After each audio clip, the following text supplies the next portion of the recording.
बच्चे this class is all about discussing the important question and answer. मतलब हो सकता है वो क्वेश्चन एंड आंसर आपको टफ लगता हो सकता है वो इंपॉर्टेंट हो एग्जाम के लिए, और स्पेसिफिकली हम पास्ट ईयर पेपर के सारे क्वेश्चन कवर करेंगे ही करेंगे, क्योंकि पास्ट ईयर पेपर का वो जो 20-20 मार्क वाला क्वेश्चन होता है ना, वो अपन को बहुत डिफिकल्ट लगता है, इसलिए अपन वो फॉर श्योर यहाँ पर कवर करेंगे ही करेंगे। बट उससे पहले मैं आप लोगों के साथ डिस्कस करना चाहती हूँ Jan 26 इम्पॉर्टेंट चैप्टर्स जो आपको देखे बिना जाना नहीं है। ठीक है, आप लोगों के लिए मैं लाई हूँ ये पास्ट ईयर पेपर एनालिसिस बच्चे। ठीक है, इसका लिंक आप लोगों को मिल जाएगा।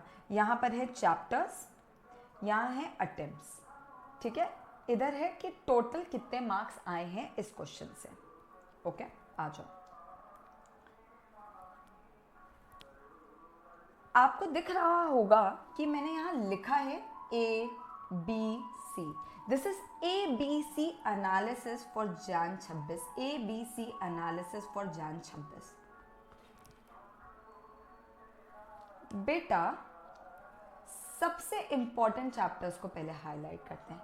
सबसे इंपॉर्टेंट चैप्टर है capital budgeting, capital structure, working capital management and then of course dividend decision.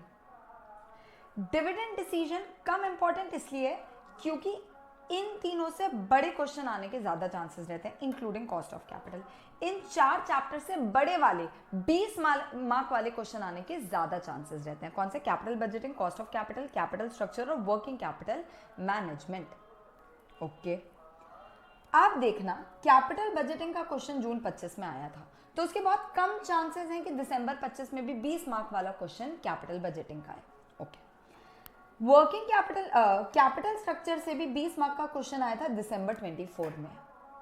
इसीलिए मुझे बहुत स्ट्रांगली लग रहा है कि इस बार कॉस्ट ऑफ कैपिटल या वर्किंग कैपिटल में से 20 मार्क का क्वेश्चन आएगा। इस बार मुझे बहुत स्ट्रांगली लग रहा है कि कॉस्ट ऑफ कैपिटल और वर्किंग कैपिटल में से 20 मार्क का क्वेश्चन आएगा बेटा।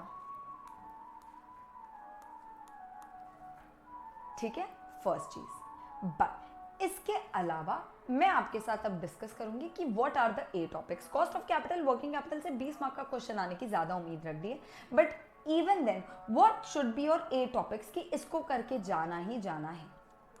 First, costing. आप देखना, आपको 5 मार्क का एक कॉस्टिंग का क्वेश्चन दिखना ही है। मैम बैकग्राउंड से कुछ आवाज आ रही है, बच्चे बाहर थोड़ा सा कथा वथा चल रहा है जिसका आवाज आ रहा है। ठीक है, तो उसको प्लीज ट्राई टू इग्नोर, और बाकी मेरी पेन की आवाज आ रही होगी तो उसको भी इग्नोर करने का ट्राई करना। मेरा बहुत स्ट्रांगली फीलिंग है इस बार कॉस्टिंग से एक 5 मार्क का क्वेश्चन आएगा ही आएगा। दूसरा, मेरा बहुत स्ट्रांग फीलिंग है कि कैपिटल स्ट्रक्चर से भी एक 5 मार्क का क्वेश्चन आएगा ही आएगा। ठीक है, आना ही आना है, इसलिए ये चारों मेरे 8 टॉपिक्स हैं बेटा। Okay, cost of capital, working capital से मेरा मानना है 20 मार्क का बड़ा क्वेश्चन आएगा, और अगर नहीं आया तो इनसे भी 5 मार्क के वो क्वेश्चन आएंगे ही आएंगे।